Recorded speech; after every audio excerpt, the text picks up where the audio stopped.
Olá, turminha, tudo bem com vocês? Hoje vamos ver juntos um tema muito importante. O tema é Introdução às Funções. O que nós entendemos por introdução às funções? Temos que lembrar que até hoje já vemos muitas funções e muitos exemplos de funções. Porém, agora temos que definir bem o conceito de funções para que não haja dúvida na resolução de qualquer problema daqui em diante. Vamos esmiuçar essa aula e dividir ela em várias partes, começando pelo plano cartesiano.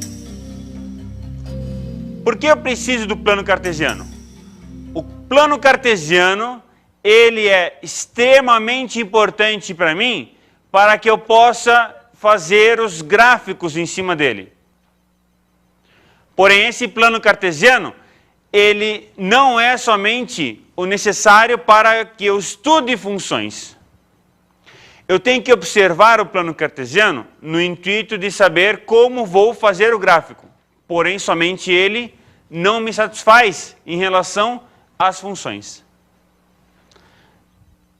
Temos, então, nesse plano cartesiano, o que nós chamamos de sistema de coordenadas cartesianas.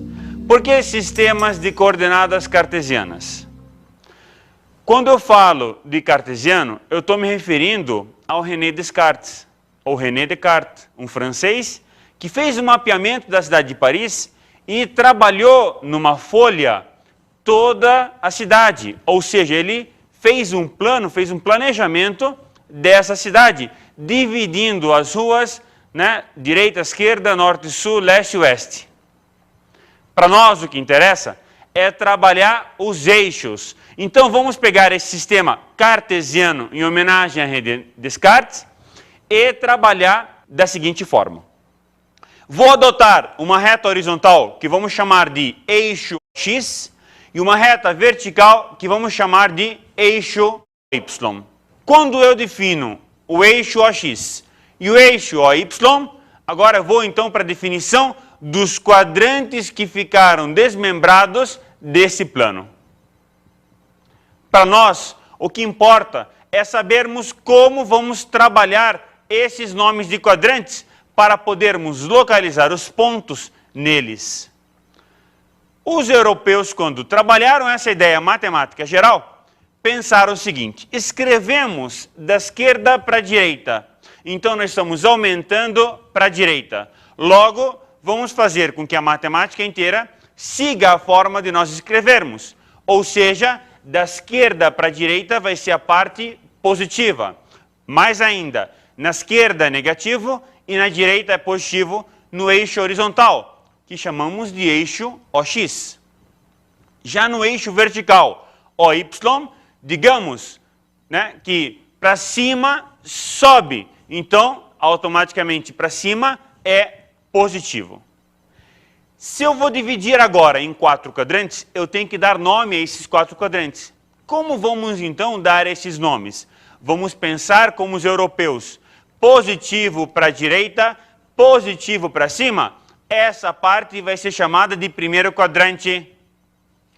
E agora o segundo quadrante, como é que vai ser? No sentido anti-horário. Eu estou começando lá em cima, positivo, eu vou descer agora, logo vai surgir agora a ideia do sentido anti-horário. Na trigonometria vocês vão verificar isso, na física vão verificar isso. Quando trabalhamos o sentido horário e anti-horário, o sentido anti-horário vamos trabalhar como sendo positivo. Vem daqui, vem desses gráficos, vem do plano cartesiano. Então tenho da parte de cima para o sentido anti-horário, vai ficar chamado de segundo quadrante. Já o terceiro quadrante é a parte negativa do eixo OX e a parte negativa do eixo OY, também seguindo a orientação do sentido anti-horário.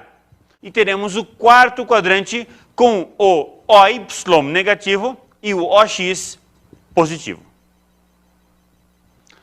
Agora, nesse próximo gráfico, nós vamos pegar um ponto P qualquer como exemplo para sabermos delimitar a situação dele, onde ele se localiza e de que forma ele vai estar localizado. Vamos supor que você mora na Rua Stella, número 81. Não basta dizer que você mora na Rua Stella, porque você precisa da indicação do número, da posição geométrica, geográfica, onde você se encontra. Da mesma forma, esse ponto P perdido, ele tem que estar localizado e tem que estar bem definido. Para eu poder dizer, ele mora na Rua Stella, número 81. Nesse caso, eu vou fazer a projeção ortogonal dele no eixo OX e vou chamar de P'. E vamos fazer a projeção ortogonal desse ponto P no eixo OY, que é o eixo vertical, e vamos chamar de P duas linhas, ou P aspas. Observem comigo que esse ponto P, ele basta ser indicado por dois números para que realmente possamos localizá-lo. Dessa forma, eu preciso então de exemplos para poder dizer para vocês, olha, esse ponto P está localizado assim assado. Para isso, vamos precisar introduzir para vocês par ordenado. O que é um par ordenado? Par de dois, um casal, ordenado em ordem, ou seja, é uma sequência, gente. Se é uma sequência, preciso ter o primeiro e preciso ter o segundo. Este primeiro vai ser definido para a gente como sendo a parte da horizontal. E o segundo vai ser definido como sendo a parte da vertical. Eu costumo dizer para os meus alunos o seguinte, que quem vem primeiro, a parte do chão ou a parte da vertical que está em pé? É óbvio que a parte do chão, porque para que a parte que fique em pé, ela precisa do apoio do chão. Ou seja, se o chão vem primeiro, a horizontal sempre vai vir primeiro. Então, na parte do par ordenado, eu vou sempre representar o X em primeiro lugar. Nunca mais vou esquecer disso. E aí, se a parte horizontal é representada por X em primeiro lugar, a parte vertical é representada por Y em segundo lugar. Eles juntos formam um par ordenado que vão dizer para mim o endereço de um ponto qualquer no plano cartesiano. Vamos pegar esse mesmo exemplo com x e y. Entre parênteses, então vamos voltar. Os matemáticos europeus, quando pegaram e colocaram entre parênteses, disseram, olha, os parênteses vão significar par ordenado. Ou seja, tudo que eu coloco dentro dos parênteses significa uma ordem. Então, x, y igual a 5,4. Entre parênteses, x e y, entre parênteses, 5 e 4. Desta forma, x igual a 5 e y igual a 4. Tem uma ordem, tem uma sequência, você precisa seguir esta sequência. Você não pode dizer que x é 4 e y é 5. Você tem que, por obrigação, dizer x é 5 e y é igual a 4 por causa da ordem deste par ordenado. Então, vamos supor que esse par ordenado seja representado no gráfico. Como vai ficar, então? Nesse gráfico nosso, x é a horizontal e o y é a vertical. Então, esse ponto P, que é 5 e 4, representado no gráfico, vai ficar da seguinte forma. O x do ponto P é 5, na horizontal, vou traçar uma vertical. Ele está localizado nesse endereço, ele está na rua número 5. Porém, a rua número 5 tem muitos endereços, tem muitos números. Eu preciso de mais um ponto para dizer onde realmente está localizado este par ordenado. Então, outro número que eu vou pegar para poder dizer onde está localizado o par ordenado é o número 4, que é o y igual a 4. Desta forma, como é que fica no gráfico? Fica x igual a 5 e y igual a 4. Se x igual a 5 e y igual a 4, então no gráfico vai ficar o ponto P no primeiro quadrante, onde o x igual a 5 e o y igual a 4. Gente, outros nomes que nós usamos também no lugar de x e y são abscissa e ordenada. Vamos verificar por quê? A abscissa em na Europa, ou os matemáticos europeus, definiram como vem quem antecede, né? Então a ideia da antecedência, quem vem antes.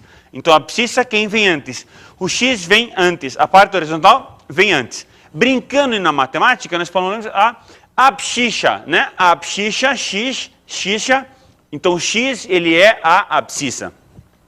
Já o y é a ordenada, quem vem depois, ela vem na ordem depois, então nunca vamos confundir. Quem está na horizontal é a abscissa, é o x, é a horizontal. Quem está na vertical é a ordenada, está mandada, segue ordens, vem depois. Para então continuarmos com a ideia de introdução às funções, precisamos definir produto cartesiano. Então, o que é um produto cartesiano? Produto de multiplicação cartesiano, que eu vou estar usando a ideia do Descartes, a ideia do gráfico. Podemos fazer o produto cartesiano entre quaisquer dois conjuntos. Não precisam esses dois conjuntos estarem grandes ou gigantes. Pode ser quaisquer dois conjuntos. Conjunto com um número e conjunto com outro número. Ou conjunto com uma letra e conjunto com outra letra. Ou conjunto com muitas letras e outro conjunto com muitos números. O importante é que tenhamos dois conjuntos. Um conjunto fazendo produto com um outro conjunto. Quem vai ser o filhote desse produto cartesiano? Vão ser os pares ordenados. Então, A vezes B, quando eu falo A vezes B, quando eu falo na álgebra A vezes B, quando eu pego e multiplico dois números ou duas letras, o resultado é simples. Só que é importante a gente salientar que o produto cartesiano não é simplesmente o resultado numérico, não é o número que vai surgir, mas sim o quê? Uma representação que vai estar estabelecida através dos pares ordenados que vão nascer desse produto. Então, quando eu multiplico A vezes B, vai nascer o quê? Um monte de filhotinhos, cada filhote vai se chamar de par ordenado, onde o x e o y, ou seja, o primeiro e o segundo, estão na ordem que multiplicamos o A e o B. Como escrevemos da esquerda para a direita, se eu escrevi A vezes B, então o x está pertencendo a A e o y está pertencendo a B. E se eu tivesse escrito B vezes A, o x pertenceria a B e o y pertenceria a A. Vamos ficar neste nosso exemplo. A vezes B. O que significa para a gente na matemática? Significa monte de pares ordenados, onde cada par ordenado, a abscissa dele, o x dele, pertence ao primeiro conjunto, que é o A. E a ordenada dele, o y dele, pertence ao segundo conjunto, que é o B. Dá para resolver um exercício só para ver se clareia a ideia? Vamos pegar então o conjunto A, que na verdade vai ter infinitos números do intervalo fechado, número 2 até o número 4. E o conjunto B, que vai do número 3 até o número 6, 3 fechado e 6 aberto. Vamos observar agora no gráfico os dois exemplos que vamos tomar para explicar melhor a ideia de produto cartesiano. Vamos pegar então o exemplo ao quadrado, que também pode ser escrito como sendo A vezes A. Lembrando que nós estamos pegando dois intervalos iguaizinhos, de 2 até 4, fechado no 2 e fechado no 4. Então acompanhe comigo agora como é que fica o produto cartesiano representado no gráfico, no plano cartesiano. Então temos de 2 até 4, como nós observamos no eixo horizontal, fechado, ou seja, o 2 está pertencendo ao intervalo e o 4 também está pertencendo ao intervalo. Produto cartesiano com quem?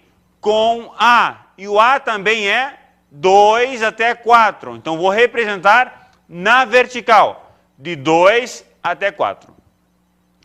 Cada ponto do intervalo A vai criar um par ordenado, onde a ordenada deste par está também no A.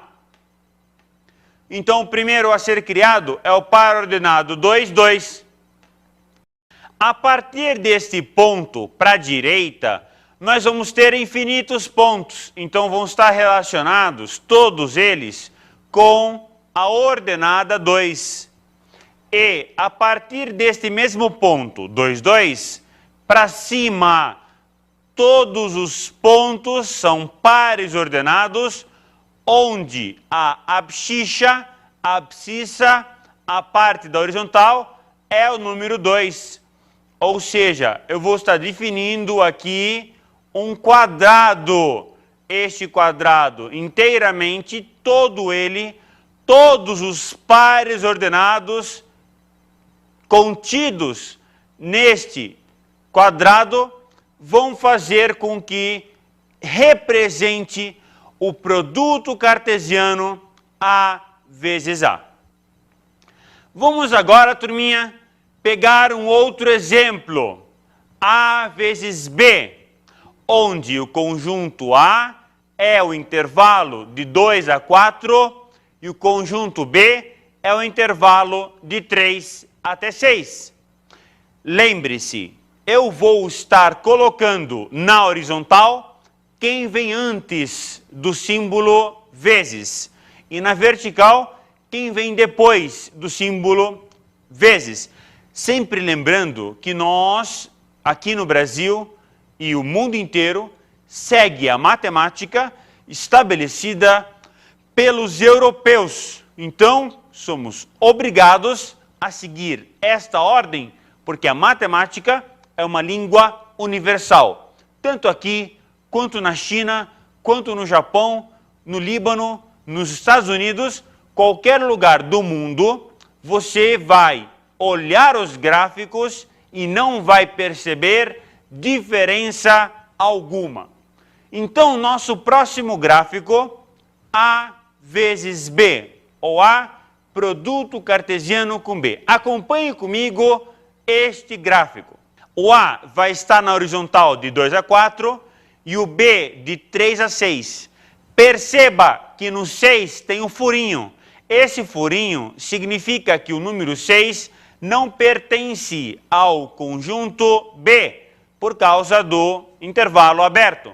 E esse furinho vai acabar acompanhando, então, de ponta a ponta, todos esses números. Deste furinho até este furinho é tracejado. Toda essa região não pertence, não está contida neste gráfico do produto cartesiano A por B. Então, tem o A de 2 até 4, tem o B de 3 até 6, todos os pontos deste retângulo vão estar contidos nesse produto, menos os pontos cuja ordenada vale 6. E por que isso? Porque o número 6 ele não pertence ao intervalo B. O que é relação? Relação é a formação de pares ordenados que pertencem a um produto cartesiano qualquer. Então, se eu pego dois conjuntos A e B e faço o produto cartesiano destes dois conjuntos, eu vou obter o número de pares ordenadas igual ao produto do número de elementos de A por B. Desta forma, qualquer subconjunto deste produto cartesiano é chamado, é denominado na matemática como sendo relação. Então, a palavra relação nada mais é do que a substituição no lugar de subconjunto do produto cartesiano entre dois conjuntos.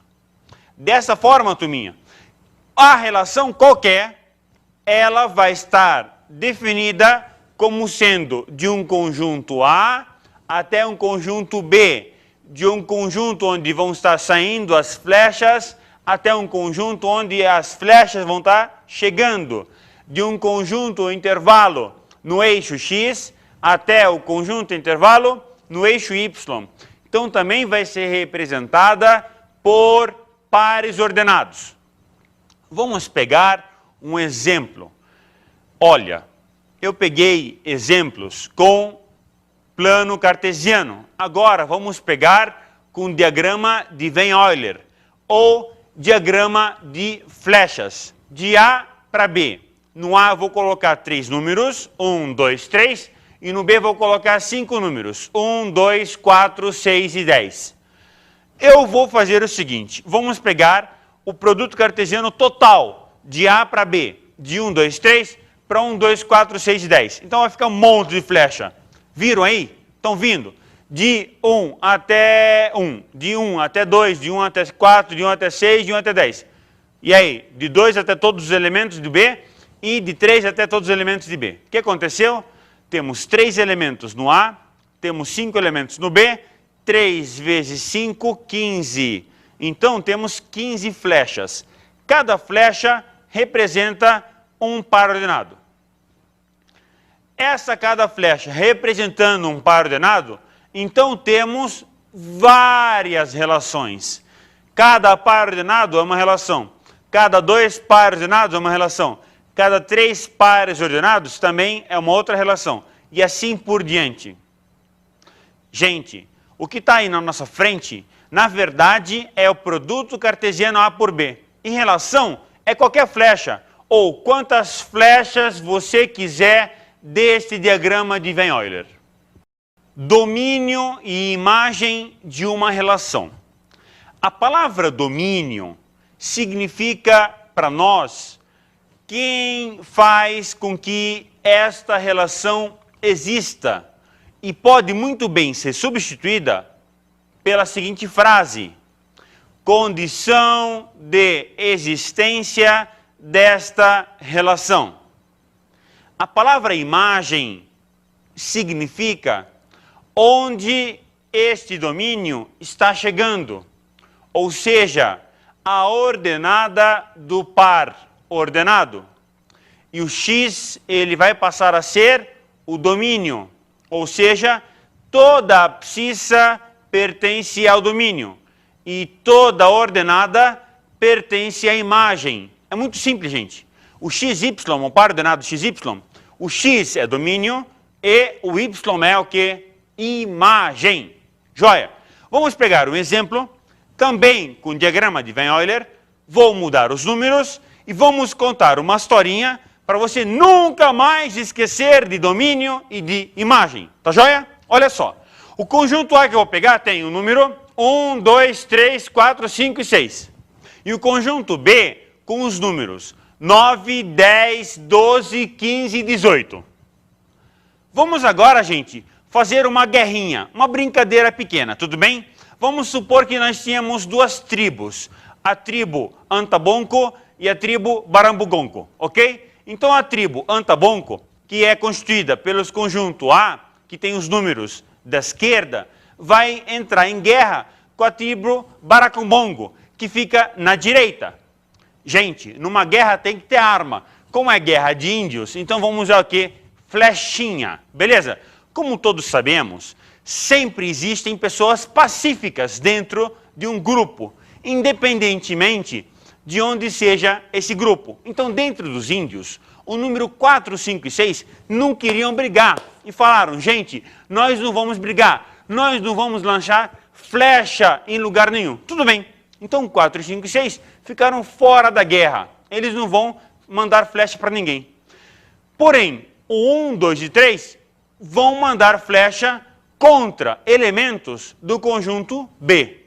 Então, agora vamos ver o seguinte. O 1 e o 2 mandam flecha no 9.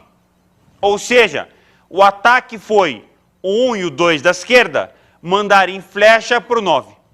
O 3 é meio revoltado com todo mundo, ele não gosta dos outros, ele resolve brigar com todo mundo. E manda flecha para 3 elementos, o 10, o 12 e o 15. Quem está dominando a situação? Quem, Maria? Quem? Quem está mandando as flechas? Então, 1, 2 e 3, eles dominam a situação, eles pertencem ao conjunto domínio, e o conjunto domínio é formado somente por esses três elementos. Como todos nós sabemos, quando alguém muito querido nosso morre, a gente pendura a imagem dele na parede. Então, quem está recebendo as flechas e morrendo nessa guerrinha entre as duas tribos? 9, 10, 12, 15. Então, 9, 10, 12, 15 vão ser chamados de imagem desta relação.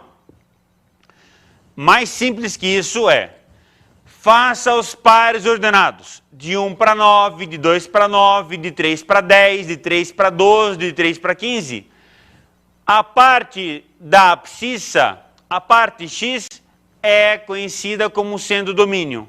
E a parte y, a parte da imagem, a parte da ordenada, quem vem em segundo lugar, é conhecido como sendo a imagem desta relação. Vamos pegar agora, gente, e entrar na palavra função. O que é função? Conceito de função. Função é uma relação super particular, onde nós temos que seguir duas regras. São duas regras bem simples. Primeira regra, o domínio tem que ser igual ao conjunto de partida, ou seja, quando numa relação eu tenho a saída das flechas, todo mundo tem que mandar flecha. Segundo, cada um só pode mandar flecha para um. Não pode ter pessoas assassinas em série. Um elemento só pode mandar flecha para outro elemento. Um elemento não pode mandar flechas para outros. Simples. Então, recordando, a função só é função quando o domínio igual ao conjunto de partida e quando cada elemento manda apenas uma flecha, ou seja, cada domínio vai fazer apenas uma imagem.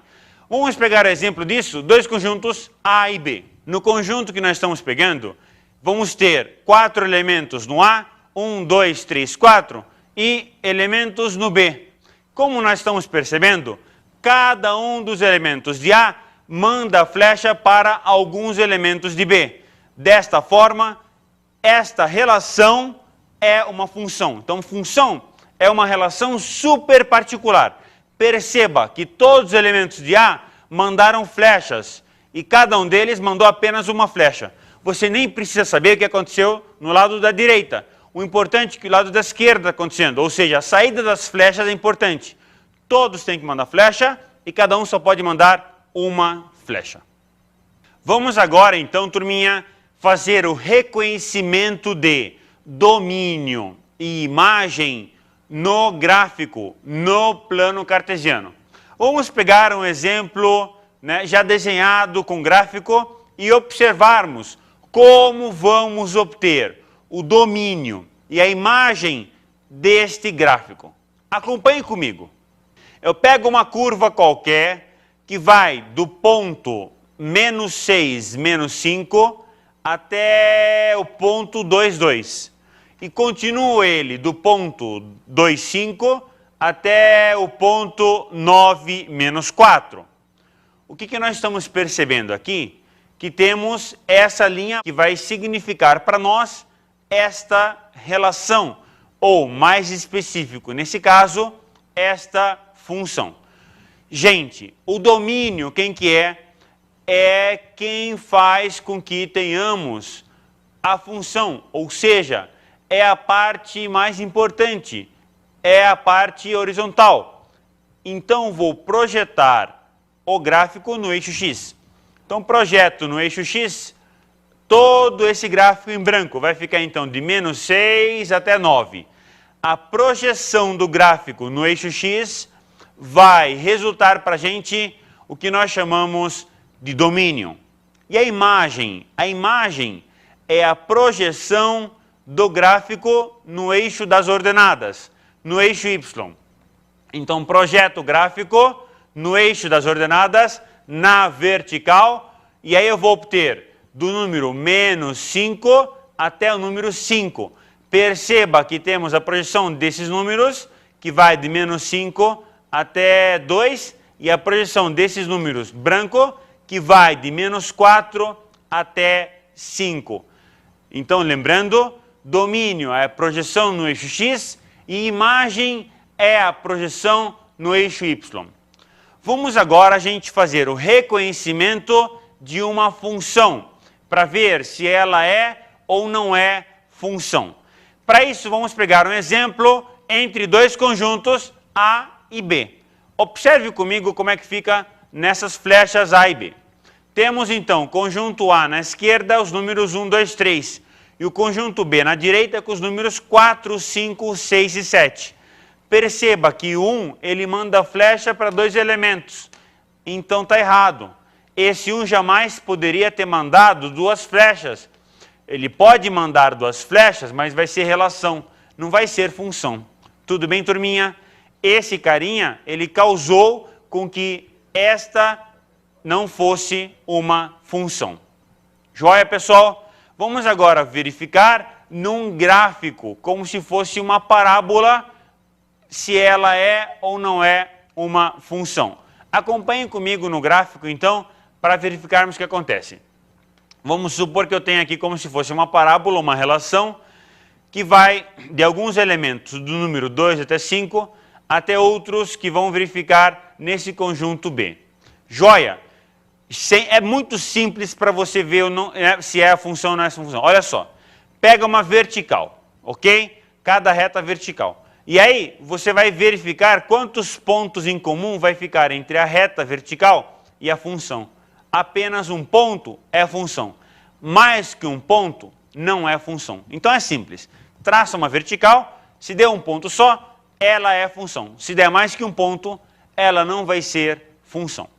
Vamos agora, gente, ver a função constante. A função constante é uma função que nunca vai mudar independentemente dos valores de x. Ou seja, ela é uma função que não depende de x. Dessa forma, um exemplo disso é a seguinte reta. Ela vai ser uma reta sempre valendo o mesmo valor, nesse caso 5. Então, y igual a 5 ou f de x igual a 5 vai resultar para a gente uma reta. É uma função? É. Por quê? Trace verticais. Cada vertical vai cortar apenas um ponto, logo ela é uma função. É constante? É. Por quê? Porque ela vai ser sempre 5, independentemente de qual seja o valor de x. Qual é o domínio dessa função? Os reais. Todos os reais. Qual é a imagem? O número 5. Tá joia, pessoal? E agora, se eu quero saber a função se é crescente ou se essa função é decrescente.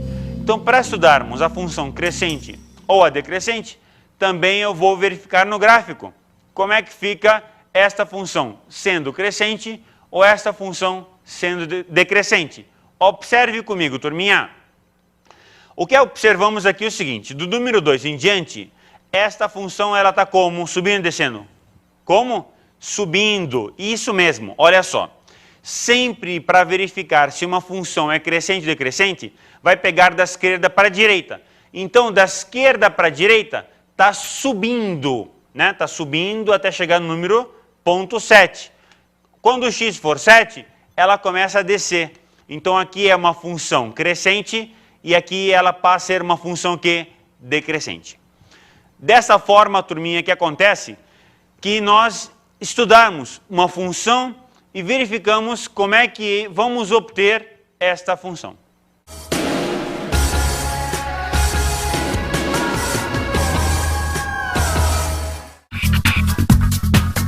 A dica de hoje, turminha, é vocês batalharem muito para trabalharem os exercícios. São muitos conceitos nessa aula, mas são conceitos importantíssimos. O mais importante é você lembrar que, para você fazer um bom exercício, você deve ter os conceitos na sua cabeça. Então, cada um desses conceitos da aula, você deve anotar no seu caderno e na sua agenda e memorizar. Bons estudos e até a próxima!